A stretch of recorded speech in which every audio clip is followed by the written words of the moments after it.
Mga kahuan, panoorin ang video na ito upang alamin ang pinaka-latest na balita tungkol sa lagay ng panahon at bagyo. Update today. Halos maghapon pa rin ang inaasahang mga pagulan sa silangang bahagi ng Southern Luzon dahil apektado pa rin ho ito ng shear line. Ito yung boundary o salubungan ng hangin na nanggagaling sa northeast at yung hangin na nanggagaling sa silangang bahagi ng bansa.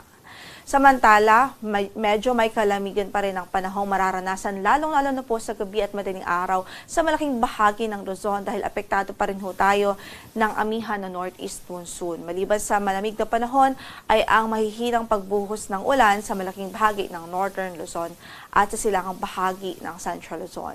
Samantala, yung easterlies nakakaapekto din sa natitirang bahagi ng ating bansa.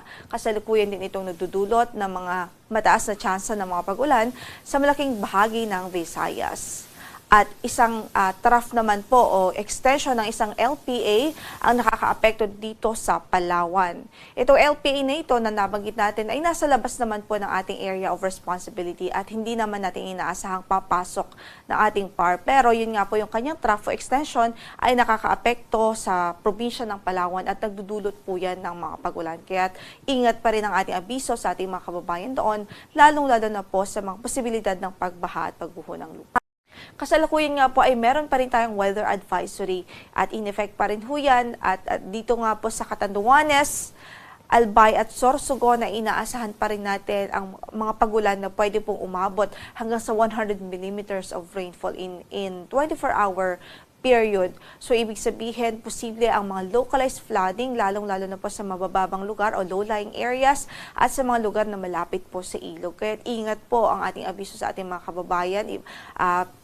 We are advising the general public to take precautionary measures, lalong-lalo na po sa mga lugar kung saan ilang araw na pong nakakaranas ng halos tuloy-tuloy na mga pagulan dahil sa shear line.